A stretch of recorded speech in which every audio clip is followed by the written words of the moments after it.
चरणावरी ठेवणी माथा साष्टांगे आता दंडवत महायोग पीठे तटी भीमरत्या वरम पुंडरीकाय तातुन मुनींद्रे समागत्य तिष्ठं तमानंद कंदम परब्रह्मलिंगम भजे पांडुरंग करू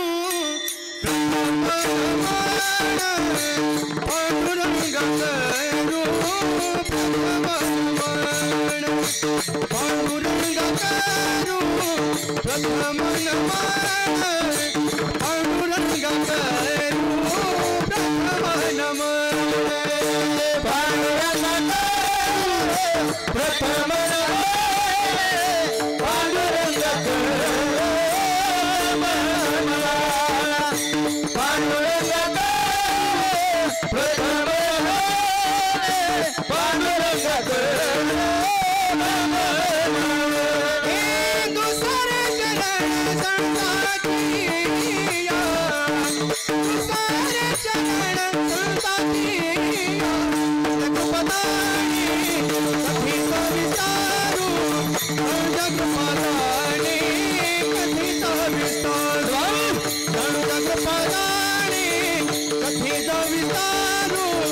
बाबाजी सद्गुरु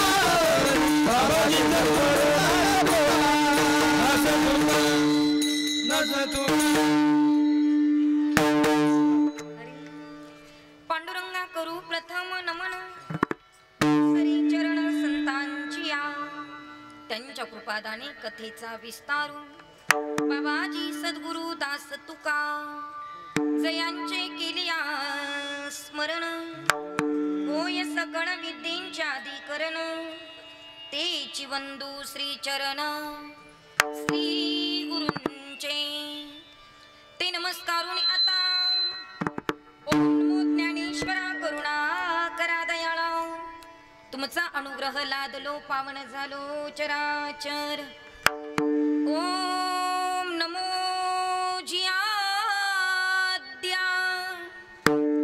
वेद प्रतिपाद्या जय जय स्वसंवेद्या आत्मरूपा विठ्ठल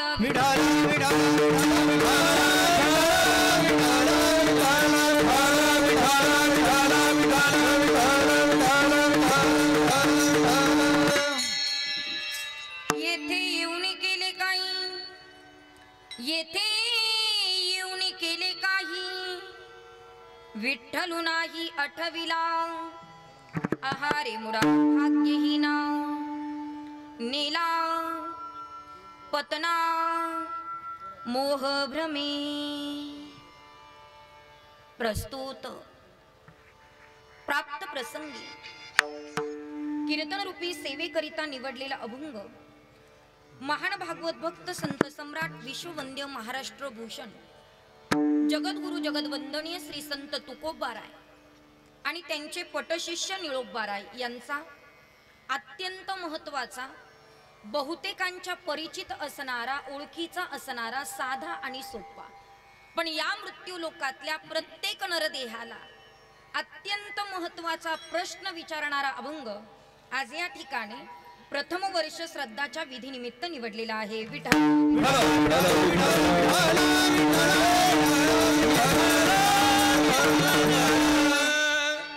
अभंग निळोबाराय यांचा आहे निळोबाराय आजच्या या अभंगामध्ये या मृत्यू लोकातल्या प्रत्येक नरदेहाला अत्यंत महत्वाचा प्रश्न विचारताय बरं निळोबारायांनी तुम्हाला आम्हाला प्रश्न विचारला कारण निळोबारायांचा तेवढा अधिकार आहे कारण एक सांगू का तुम्हाला एखाद्याला उपदेश करायचा असेल तर अधिकार पाहिजे एखाद्याची स्तुती करायची असेल तर अधिकार पाहिजे एखाद्याला प्रश्न विचारायचा असेल तर अधिकार पाहिजे एखाद्याचं वर्णन करायचं असेल तर अधिकार पाहिजे आणि एखाद्याची निंदा करायची असेल तरी सुद्धा काय पाहिजे अधिकाराशिवाय कुणाची निंदा करता येत नाही अधिकाराशिवाय कुणाची स्तुती करता येत नाही अधिकाराशिवाय देवाचं वर्णन करता येत नाही आणि अधिकाराशिवाय प्रश्न विचारता येत नाही ज्या अर्थी निळोबाराय तुम्हाला आम्हाला प्रश्न विचारतात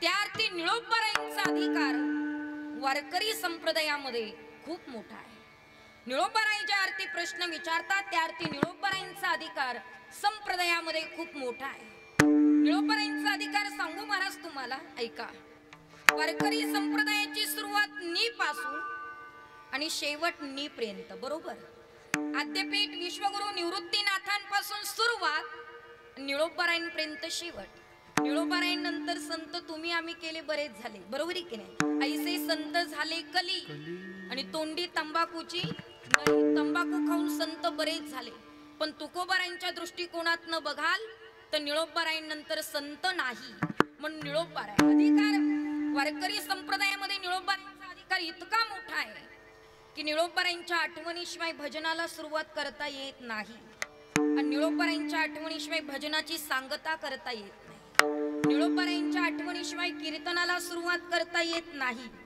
आणि निळोबारायांच्या आठवणीशिवाय कीर्तनाची सांगता करता येत नाही निळोबारायांच्या आठवणीशिवाय वारीचं प्रस्थान करता येत नाही आणि वारीची सांगता करता येत नाही वारकरी संप्रदायात प्रत्येक काम करायचं असेल प्रत्येक कार्य करायचं असेल तरी निळोबारायांची आठवण आम्हाला काढावी लागते मग तुम्ही म्हणाल कधी काढतो आम्ही निळोबारायांची आठवण ऐका वारकरी संप्रदायामध्ये पुंडलिक वरदा हा गजर जर कोणी काढला असेल तर तो माझ्या निळोबारायांनी काढलाय अधिकारी आणि त्या अधिकारी निळोबारायांचा आजचा अभंग आहे निळोपाराय तुम्हाला आम्हाला प्रश्न विचारून आपल्यावर एकंदरीत मला असं वाटतं उपकारच करताय. संतांनी आमच्यावर हे उपकारच केलेले आहे. ही गायनाचार्य इतके गोड गातात ना, हे केवळ आणि केवळ संतांचे उपकार आहे. मला असं वाटतं महाराज, गायनाचार्यांचा आवाज किती गोड असता आणि आमच्या संतांनी अभंगच लिहून ठेवले नसते तर काय गायलं असतं. सर्व गायनाचार्यांवर संतांचे उपकार आहे. मी खूप पोपटासारखी बोलते, लोक म्हणतात वक्तृत्व चांगलंय, कीर्तन चांगलंय, पण संतांनी आमच्या गाथाच लिहून ठेवलं नसतं तर आम्ही काय बोललो असतो. सर्व कीर्तनकारांवर, गायकांवर, वादकांवर, वारकऱ्यांवर, माळकऱ्यांवर केवळ आणि केवळ संतांचे उपकार आहे. कारण संतांनी जे आम्हाला दिलंय ते या जगामध्ये कोणीच देऊ शकत नाही, अजिबात नाही महाराज. कारण सांगते ऐका, सरकारने दिलेलं पुरत नाही. पुरलंय का आजपर्यंत? तुमचं जाऊ द्या, महिला बोला हो तुम्ही, पुरलंय का? आज जरी तुम्ही मुख्यमंत्र्याच्या लाडक्या बहिणी असल्यात तरी पुढच्या पंचवार्षिकला सावत्र होण्याची दाट शक्यता आहे. निवडून आलं सरकार तर सख्या राहू, नाही निवडून आलं तर सावत्रच होऊ की नाही. लक्षपूर्वक ऐका, सरकारने दिलेलं पुरत नाही. लोक निवडून येत असताना, निवडून यायचं म्हटलं की रस्त्यातले खड्डे बुजवतात आणि एकदा निवडून आले की रस्त्यात खड्डे की खड्ड्यात रस्ते, काही घेणं देणं नाही. रेशनने मिळालेला तांदूळ आयुष्यभर पुरतो का मौली? अजिबात नाही. म्हणून सरकारने दिलेलं पुरत नाही, माय बापाने दिलेलं उरत नाही, समुद्र कुणाला भरत नाही, सत्य कुणाला डरत नाही, जीव परमार्थ करत नाही आणि एवढं सांगूनही तुमच्या डोक्यात शिरत नाही. काय शिरतंय आमच्या डोक्यात? माणसं आमच्याकडे येतात, ताई 40 वर्ष पठ्ठ्याने टाळ वाजवला, सांगायचा विषय. 40 वर्ष वारी केली, सांगायचा विषय. 40 वर्ष माळ घालून झाले, सांगायचा विषय. अजिबात नाही महाराज, अजिबात नाही. तुम्ही किती परमार्थ केला हे कदाचित कुणालाही सांगत बसू नका. एक सांगू तुम्हाला, अनेक कीर्तनकार सांगतील तुम्हाला कीर्तन खूप ऐका, प्रवचन खूप ऐका, कथा खूप ऐका. मी जरा उलट्या प्रवाहाने वाहणारी बाई आहे. मी लोकांना सांगते बाबा कीर्तन कमी ऐका, ऐका कीर्तन कमी ऐका, प्रवचन कमी ऐका, कथा कमी ऐका, पण आचरणात किती आणतोय याच्याकडे सगळ्यात जास्त लक्ष द्या. 50 वर्ष परमार्थ केला आणि आपल्यातला इगो गेला नाही, काय अर्थ आहे? अहंकार गेला नाही, काय अर्थ आहे? 40 वर्ष परमार्थ केला आणि मनातला द्वेष गेला नाही, काय अर्थ आहे? 40 वर्ष परमार्थ केला महाराज आणि एकमेकाची निंदा करणं सोडलं नाही, काय अर्थ आहे? आणि सध्या लोकांना तर सगळ्यात घाण सवय लागली, कशाची? निंदा करायची. तुम्ही बघा ना, आता कीर्तनाला येताना बरीच लोक चावळतच आले आणि चावळतच जातील, बरोबर ना? खुशाल लोक हा म्हणतायत, कसं शक्य आहे? खूप घाण सवय लागली हो. लोकांच्या श्राद्धात येतो तरी एकमेकाचं कुटाळं करत बसतो. घरचं खायचं आणि लोकांची धुणं धुवायची, कोणी सांगितली हो? आणि लोकांचा स्वभाव दादा मला परफेक्ट माहित आहे, परफेक्ट. आता 2 तास माझं कीर्तन ऐकतील आणि मी इथून गेले की माझंच कुटाळं करतील. लोकांना धंदा काय आहे? पण लक्षात ठेवा, जितकं या वाणीनं चांगलं बोलता येईल तितकं चांगलं बोलण्याचा प्रयत्न करा. नका कुणाची निंदा करू. खरंच परमार्थ करतोय ना, मनातला एकमेकाविषयीचा द्वेष, निंदा, मत्सर काढून टाकावं, काढून टाकता आला पाहिजे. कारण आम्हाला संतांनी हे नाही शिकवलं महाराज, संतांनी जे दिलंय ते या जगात कोणी देऊ शकत नाही. कारण सांगू का तुम्हाला, ऐका. जगावं कसं मायबाप शिकवतात. ऐकताय ना तुम्ही सगळे? झोप नाही येत ना कुणाला? हा, अगदी टवटवीत बसा, ऐका. जगावं कसं मायबाप शिकवतात, रडावं कसं अनुभव शिकवतात, कष्ट किती करायचे परिस्थिती शिकवते, त्रास किती द्यायचा नातेवाईक शिकवतात, पण दुःखावरही मात कशी करायची ते आमचे संत शिकवतात. कितीही दुःख येऊ द्या जीवनामध्ये, जो माणूस संतांच्या संगतीत आहे तो कधीच आत्महत्येचा विचार करू शकत नाही. कारण संतांनी जे दिलंय ते कोणी देऊ शकत नाही. संतांचे उपकार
राधे काय सांगू आता संतांची फार मज निरंतर जागविती. आम्हाला वेळोवेळी जाग करणारे या जगामध्ये केवळ संत आहे.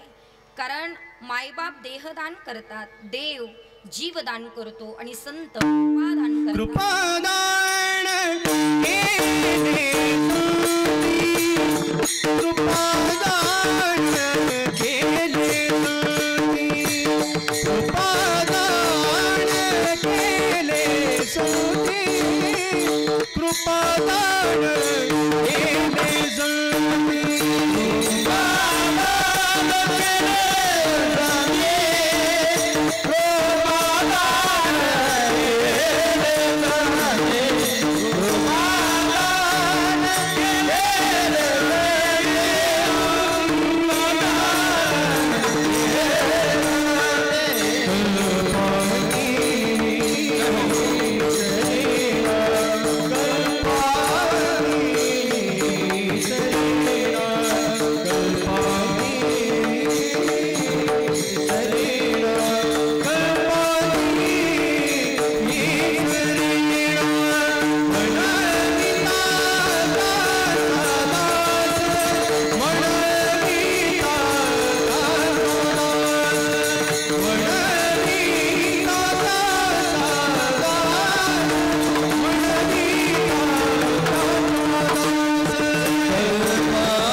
कल्पापर्यंत सरत नाही इतकं कृपादान संतांनी केलं. एकंदरीत निळोबारायांनी आजच्या या अभंगामध्ये तुम्हाला आम्हाला प्रश्न विचारून आपल्यावर हे उपकारच केले आहे. निळोबाराय आम्हाला प्रश्न विचारतात. काय विचारतात? येथे येऊन केलं काय? निळोबारायांनी का बरं प्रश्न विचारला असेल याचं कारण आहे महाराज. या प्रश्नाचं उत्तर इथेच देता आलं पाहिजे. कारण इथं आल्याच्या नंतर प्रत्येकाला मरावं लागणार. मरण काही कुणाला चुकणार नाही, चुकवता येणार नाही आणि चुकवणारा इथे जन्मालाच आलेला नाही. मला असं वाटतं कुणाच्या मरणाला कुणाला अडवता आलं असतं तर आपण जगामध्ये कधीही कुणाला जाऊ दिलं नसतं. जाऊ दिलं असतं अजिबात नाही.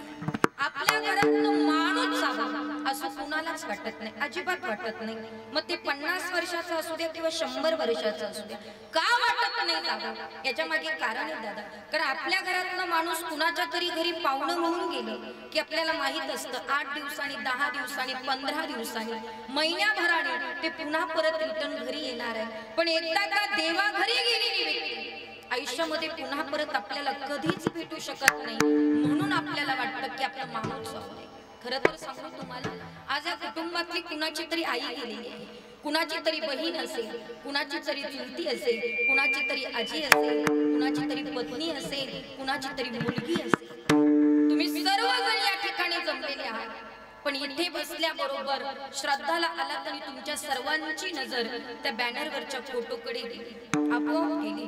आणि त्या बॅनरवरच्या फोटोकडे पाहिले आणि वर्षापूर्वीच्या आठवणी तुम्हाला आपोआप आठवायला लागल्या.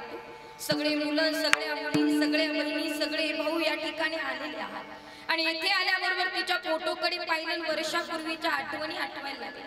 आम्ही सगळे एकत्र जेवायला बसायचो. सगळे मुलं, सगळ्या मुली, आम्ही सगळे एकत्र कुटुंबात जेवायला बसायचो. आज वर्ष झालं, प्रत्येक महिन्याला आम्ही सगळ्या बहिणी, सगळे भाऊ, सगळ्या मुली, सगळे मुलं एकत्र येत होतो तिच्या करता. पण ती आमच्या समवेत जेवायला बसायची. तिच्या फोटोकडे पाहायचं आणि गपचूप घरी निघून जायचं. पण आज या वर्ष श्रद्धाच्या दिवशी कुठेतरी वाटतं की आमच्या आईनं आमच्या बरोबर एकत्र बसून 2 घास जेवण करावं. पण जेवणासाठी ती पुन्हा परत येणार. वर्षापूर्वीचे दिवस आम्ही खूप गप्पा मारायचो. आमच्या मनातलं सुख असेल, दुःख असेल, आम्ही आमच्या आईला जाऊन सांगायचो. आज वर्ष झालं, प्रत्येक महिन्याला आलो की त्या फोटोकडे पाहतो, खूप ओलावं वाटतं तिच्याशी. तिच्या मनात काहीतरी असेल असं वाटतं. तिच्या मनातलं तिने आम्हाला सांगावं आणि आमच्या मनातलं आम्ही तिच्याशी बोलावं. पण वर्षापासून ती शांत बसलेली आहे. पण आज कुठेतरी वाटतंय या वर्ष श्राद्धाच्या दिवशी तिच्या मनातलं काहीतरी आम्ही ऐकावं. तिनं आमच्याशी 2 शब्द बोलावेत, पण बोलण्यासाठी ती पुन्हा परत येणार नाही. माऊली ऐका, वर्ष कुठे रडण्यात गेलं काही कळालं नाही दादा. तिची प्रत्येक आठवण आम्हाला रडवून जाते. तिच्या कॉटवर बसलेली असायची, तो कॉट वर्षापासून रिकामा झालेला आहे. ती आमच्याशी बोलत नाही. तिच्या आठवणी आम्हाला रडवून जात आहे.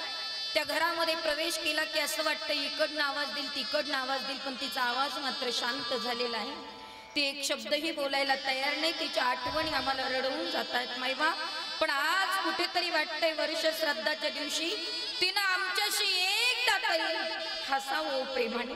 आम्ही तिच्याशी हसावं, तिच्याशी बोलावं, तिच्याबरोबर जेवण करावं. पण जेवणासाठी, बोलण्यासाठी किंवा हसण्यासाठी ती पुन्हा परत येऊ शकत नाही. कारण गेलेली व्यक्ती पुन्हा परत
आमच्या दारात आजपर्यंत होते. आता बोलणंही नाही आणि येणंही नाही आणि जाणंही नाही. म्हणून गेलेली व्यक्ती पुन्हा परत येऊ शकत नाही. म्हणून आम्हाला वाटतं की आमचं माणूस जाऊ नये. पण त्यांच्या जाण्याला अडवण्याचा अधिकार आमच्याकडे नाही. आम्ही आलोय त्याच्या सत्तेने आणि जाणार सुद्धा त्याच्या सत्तेने आहोत. कारण सगळं काही त्याच्या ताब्यात आहे. महाराज माऊली ज्ञानोबाराय म्हणतात, म्या बोलविल्या वेदू बोले, म्या चालविल्या सूर्य चाले, म्या हलविल्या प्राण हले, जे जगाते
चालणी तुझी यावं. वेद बोलतात त्याच्या सत्तेने, सूर्य चालतो त्याच्या बळावर. मला असं वाटतं माऊली, सूर्य जर कधी आपल्या ताब्यात असतं ना दादा, तर लोक इतकी डेंजर आहे, जोपर्यंत झोपा होत नाही तोपर्यंत लावून धरला असता.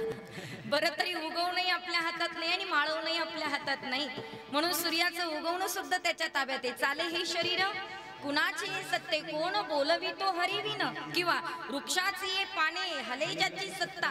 झाडाचं पान जरी हलत असेल ते सुद्धा कुणाच्या सत्तेने हलतंय, त्याच्या सत्तेने हलतंय. म्हणजे आपण आलोय त्याच्या सत्तेने आणि जाणार सुद्धा त्याच्या सत्तेने आहोत. जाण्याला अडवण्याचा अधिकार आपल्याकडे नाही. माऊली, आपल्याकडे माणूस गेला की घरवर जाण्याची पद्धत आहे. तुमच्याकडे येतात का लोक घरवर?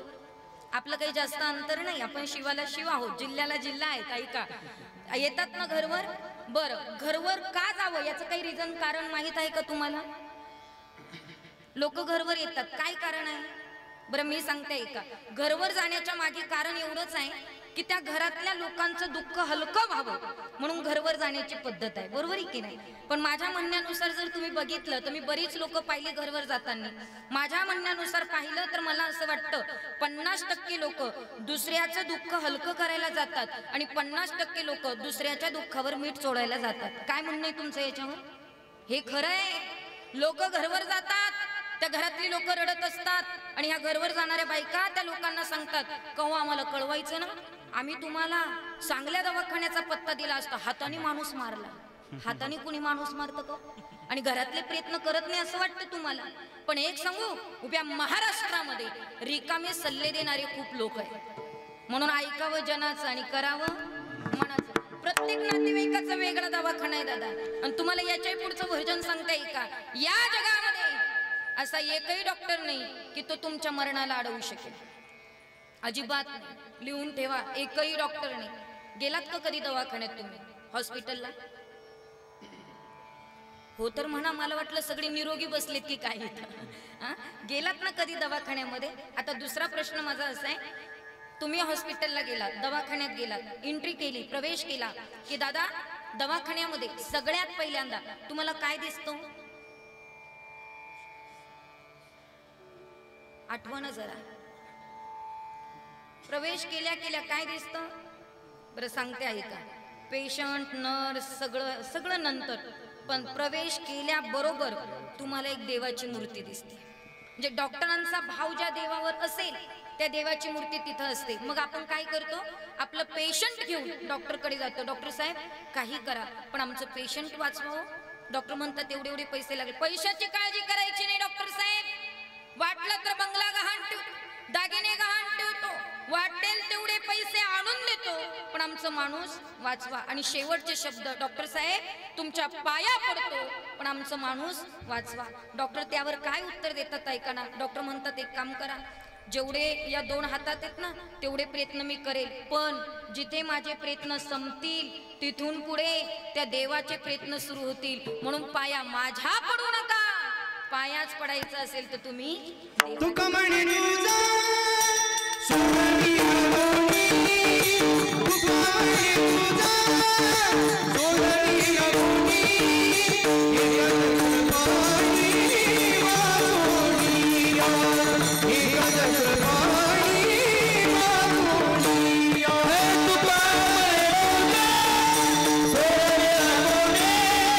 तुका म्हणे तुझा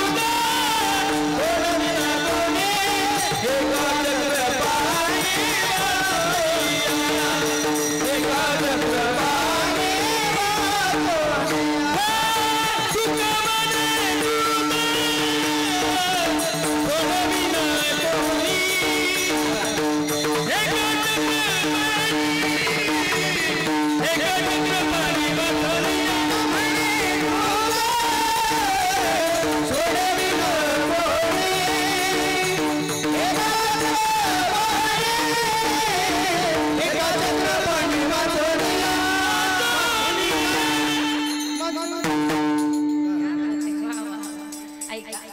तुका म्हणे तुझा सोडविना कोणी एका चक्र पाणी वाचवून, त्याच्याशिवाय आपल्याला सोडवणार कोणी नाही. म्हणून सगळं त्याच्या ताब्यात आहे आणि डॉक्टरांच्या हातात काही आपलं मरण नाही. आणि मला असं वाटतं माऊली, डॉक्टर जर आपल्या मरणाला अडवू शकले असते तर या विश्वामध्ये डॉक्टर नावाची व्यक्तीच गेली नसती. किती पदवीधर झाले, डॉक्टर झाले तरी मरावं लागतं. मरण निश्चित आहे, मरणाला अडवता येणार नाही. का बरं येणार नाही? ज्ञानोबाराय म्हणतात, देहाची या गावा आलिया, जन्म मृत्यूची या सोहळिया, ना म्हणू नये धनंजिया जिया परी. काय वक्तव्य ज्ञानोबारायचं. ज्ञानोबारायांची ज्ञानेश्वरी म्हणजे आमच्यासाठी अमृत आहे दादा, अमृत. एक सांगू ज्ञानोबारायांनी काय दिलंय आम्हाला? जगण्याचं ज्याला ज्ञान नाही त्याने ज्ञानेश्वरी वाचा, ज्याला वागावं कसं कळत नाही त्याने ज्ञानेश्वरी वाचा, आणि ज्याला मरावं कसं कळत नाही त्याने ज्ञानेश्वरी वाचा. जगण्याचं, वागण्याचं आणि मरण्याचं उत्तम ज्ञान कशात असेल तर माझ्या ज्ञानोबारायच्या ज्ञानेश्वरी देते महाराज. ती ज्ञानेश्वरी आम्ही वाचली पाहिजे. आणि त्या ज्ञानोबारायांची ओवी लक्षपूर्वक ऐका. ओवी वाचत असताना त्याचा अर्थ आम्हाला काढता आला पाहिजे. त्या ओवीमध्ये ज्ञानोबारायला नेमकं काय सांगायचंय हे आम्हाला कळालं पाहिजे. किती ज्ञानेश्वरी वाचतो याला महत्व नाही, ओवीतला अर्थ मला किती कळतो याला सगळ्यात जास्त महत्व आहे. ज्ञानोबाराय म्हणतात, देहाची या गावा आलिया. असा प्रश्न आम्हाला पडला पाहिजे ज्ञानेश्वरी वाचताना की ज्ञानोबारायांनी देहाला गावच का म्हटलं? देहाला देश म्हणता आलं असतं, राज्य म्हणता आलं असतं, जिल्हा म्हणता आलं असतं, तालुका म्हणता आलं असतं. तालुका म्हणत नाही, जिल्हा म्हणत नाही, राज्य म्हणत नाही, देश म्हणत नाही. पण ज्ञानोबाराय देहाला काय म्हणतात? ऐकताना तुम्ही सगळे गाव, गावच का म्हटलं असेल? उत्तर सांगते ऐका. आपल्यातली एखादी अडाणी बाई आहे, तिचा नातेवाईक अमेरिकेमध्ये राहतो म्हणजे परदेशात राहतो, तिला त्याच्याकडे जायचं आहे. तुम्ही तिला विचारा, आजी कुठे निघाला? आजी म्हणत नाही आउट ऑफ चालले, आजी म्हणत नाही अमेरिकेला चालले, आजी म्हणत नाही परदेशाला चालले. माझी काय म्हणते? गावाला चालले.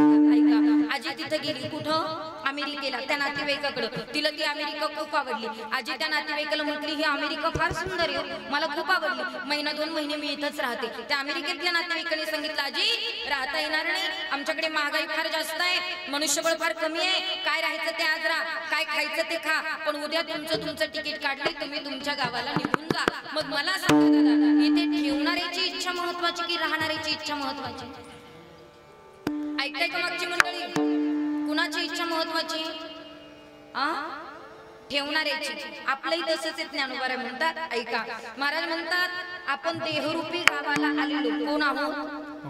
पाहुणे आहोत. इथं आल्याच्या नंतर देव आपल्याला घ्यायला आला. देवाला पण सांगितलं, देवा एवढे लवकर नेऊ नको, अजून मात्र नातीचं तोंड पाहते आणि मग मला घेऊन जा. देवानं सांगितलं जमणार नाही, तिकीट काढलंय, उद्याच्या उद्या तुला निघावं लागेल. मग मला सांगा, इथे आपली इच्छा महत्वाची की त्याची इच्छा महत्वाची? त्याची इच्छा महत्वाची. मुळात ज्ञानोबाराय म्हणतात, त्याच्या इच्छेने आलो ना म्हणून आपण कोण आहोत? पाहुणे.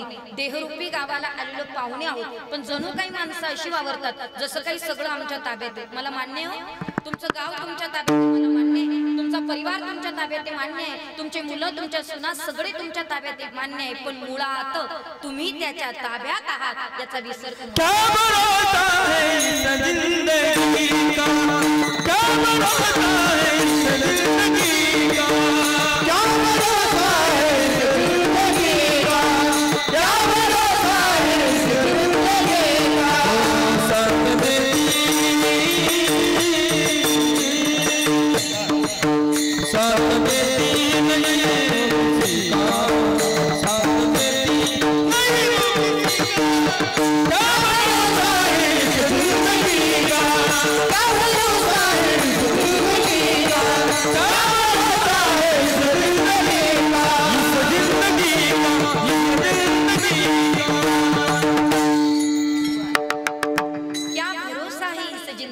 साथ देती नाही ओ किसी का. महाराज ती काय आपली साथ देणार नाहीत. ऐका, म्हणून देहरूपी गावाला आपण आलेलो कोण आहोत?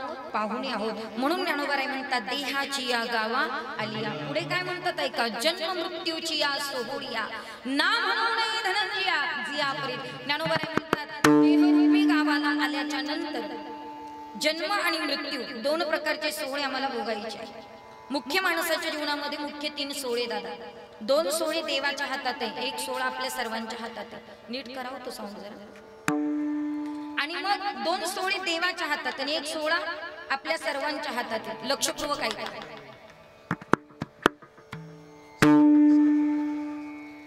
हा द्या ना मला, साधा द्या, नाही तर कसा द्या, पण मला सांगायचं महत्वाचं आहे. विठ्ठल विठ्ठल विठ्ठल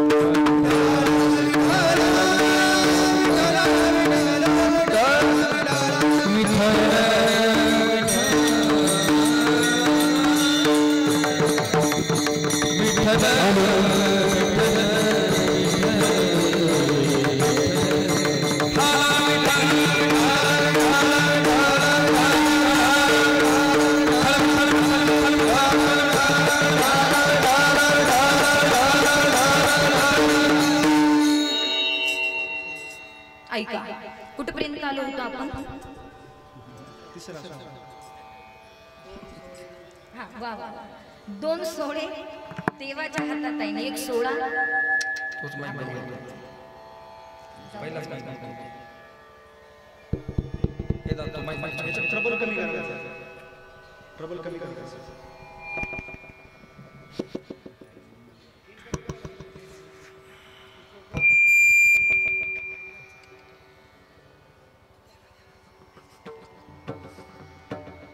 काय होतं माहितीये का?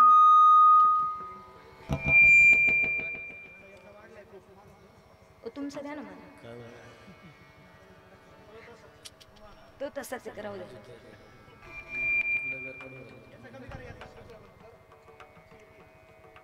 तुम्ही तुमचे बंद करा बरं थोडं. तुमचं बंद.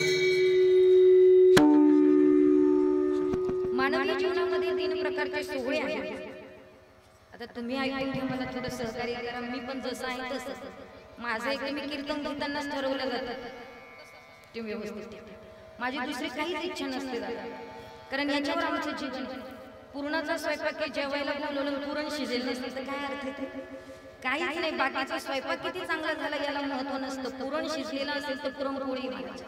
लक्ष ठेवा. काय विठ्ठल विठ्ठल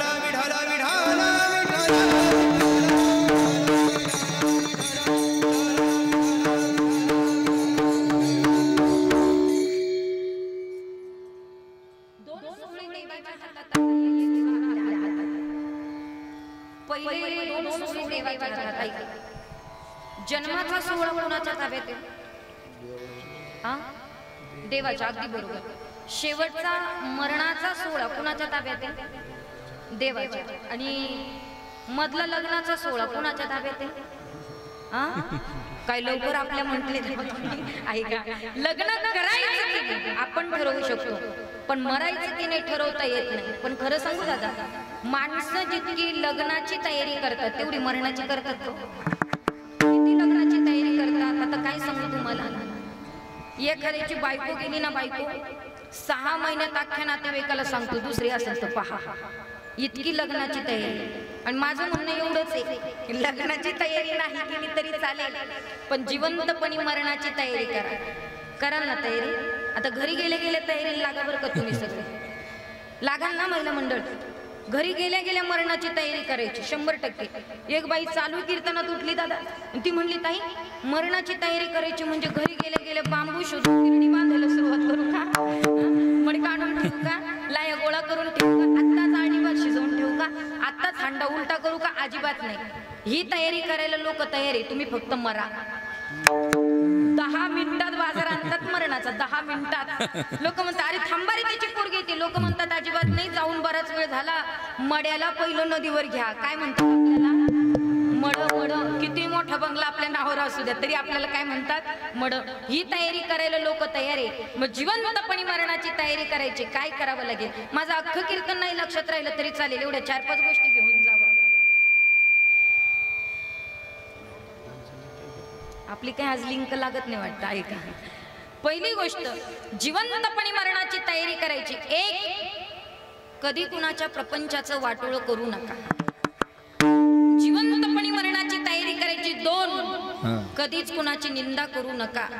आपली कोणी निंदा करत असेल तर आपल्यासाठी 100% चांगलेत महाराज, कारण बिना साबणीचा मळ निघतो. काय अर्थ आहे? काय हरकत आहे? म्हणून एक लक्षात ठेवा, निंदकाचे घर असावे शेजारी. ते शेजारी असलं पाहिजे, पण आपल्या मुखातनं कुणाच्या विषयी निंदा काढू. सच्ची बात कबीर दी की निंदा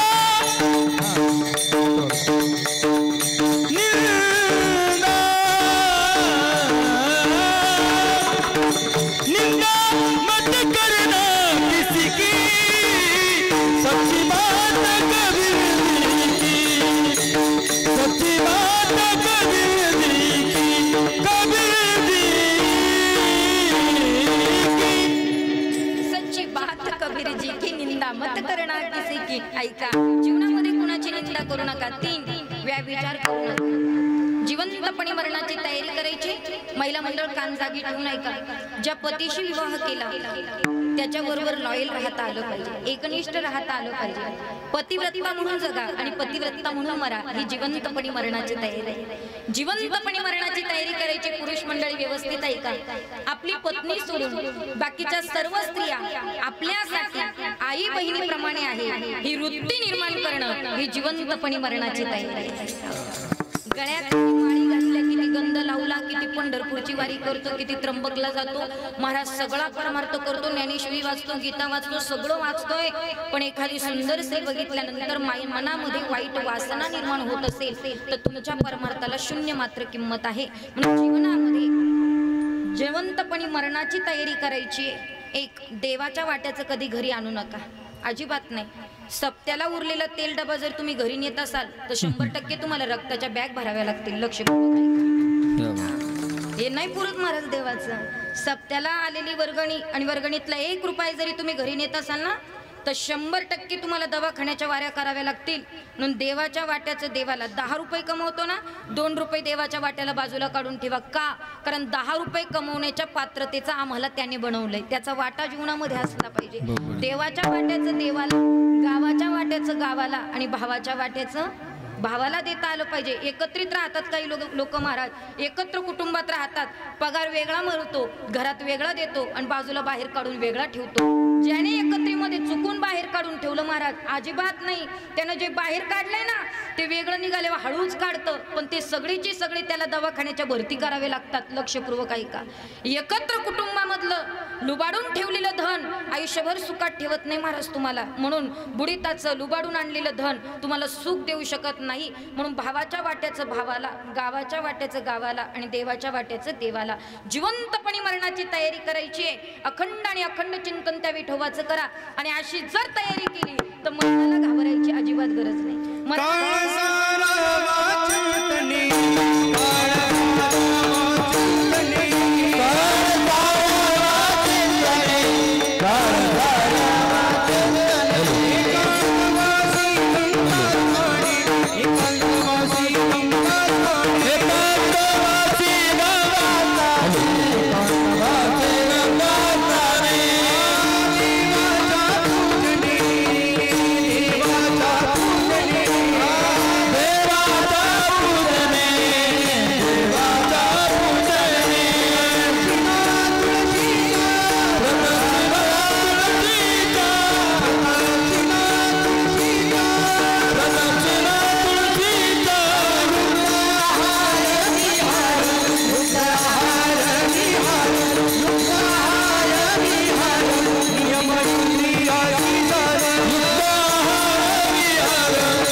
स्वर्गवासी, वैकुंठवासी, कैलासवासी. तुम्हाला काय माहिती तो कुठे गेला? माहिती आहे का? तरी आपण बॅनरला लिहितो की नाही, पण तो कुठे गेला आपण माहित करू शकतो दादा. कशा पद्धतीने आहे का, कसं माहित करू शकतो? एखादा व्यक्ती नरकात गेला की स्वर्गात गेला आपण सुद्धा ओळखू शकतो. कशा पद्धतीने? एखाद्या व्यक्तीची अंत्यविधी निघाला महाराज, अंत्ययात्रा निघाली, सगळी लोक जमली आणि लोक त्याला वाट लावायला आली, पण सगळी लोक एकावर एक टाळ्या देतात आणि म्हणतात बरं झालं गेला एकदाची. कटकट गेली समाजाची, कटकट गेली गावाची. लोक एकावर एक टाळ्या देऊन हसत असेल आणि त्याला वाट लावत असेल तर 100% समजावं हे कुठं गेलं? नरकात गेलं. पण ऐका, 4 खांद्यांवर प्रेतयात्रा निघाली. केवळ आणि केवळ एकाच ठिकाणची लोक नाही, राजकीय क्षेत्रातली लोक, सामाजिक क्षेत्रातली लोक, परमार्थिक क्षेत्रातली लोक, इव्हन गावातला आदिवासी माणूस सुद्धा त्याला वाट लावायला आला. 4 खांद्यांवर प्रेतयात्रा निघाली. प्रत्येक माणूस त्याच्याकरता रडत होता, प्रत्येकाच्या डोळ्यात त्याच्यासाठी पाणी होतं आणि सगळी लोक रडून म्हणत होती बाबा जायला नको होतं रे. कुटुंबाला, समाजाला, गावाला फायदा होता. दारात जर कोणी गेलं तर उपाशी त्यानं कधी पाठवलं नाही. तो व्यक्ती जायला नको होता. प्रत्येक माणूस त्याच्याकरता रडत असेल तर समजावं हा कुठे गेला? स्वर्गात. हे मी तुम्हाला का सांगते? म्हणे वाचा करणी जायची. गेल्यानंतर स्वर्गात जायचं की नरकात जायचं हे आपल्या कर्मावर डिपेंड आहे, कर्मावर अवलंबून आहे, वागण्यावर अवलंबून आहे. म्हणून काय करून मरायचं हे आपल्या हातात आहे. एक लक्षात ठेवा, मृत्यू आपल्या हातात नाही दादा, अजिबात नाही. पण एक गोष्ट आपल्या हातात आहे. काय आपल्या हातात आहे? लक्षपूर्वक ऐका. मरण आपल्या हातात नाही, पण एक मरताना काय करून मरायचं ते आपल्या हातात आहे. हातात आहे की नाही? सगळ्यांच्या हातात आहे. तुम्ही ठरवा काय करून मरायचं. एक चिंता करून मरायचं की चिंतन करून मरायचं. काय वाटतं महिला मंडळ? म्हणताय खरं चिंतन, पण सगळे चिंताग्रस्तच दिसताय मला. ऐका, सगळ्यांना कशाची ना कशाची चिंता आहे. इथं बसलो तरी मुलांनी डबा खाल्ला की नाही त्याची चिंता, शाळेत गेला की नाही त्याची चिंता, नवरा कामावरून येतो की नाही त्याची चिंता. सगळी चिंताच करतोय, पण ज्याची चिंता करतोय ते आपले नाही कवनाचे गणगोत कवनाचे माई बाप मृग जळव्रत जाईल लया. एवढंच नाही, तू काया नगर का सौदागर तुझे अपने वतन पे जाना है. माँ कहे बेटा मेरा है, बाप कहे बेटा मेरा है, ना माँ का ना बाप का ये तो जन्म देने का नाता है. तू काया नगर का सौदागर तुझे अपने वतन पे जाना है. म्हणून चिंता की चिंतन करून मरायचं. म्हणून काळ सारावा चिंतने, एकांतवासी गंगा स्नानी, देवाच्या पूजने, प्रदक्षिणा तुळशीच्या, युक्त आहार विहार, नियम इंद्रियाचे सार. मग काय करून मरायचं ते आज ठरवलं पाहिजे. प्रत्येकाला मरायचं आहे, पण काय करून मरायचं. ऐका, तू कमणे का मरण्याची सवरी.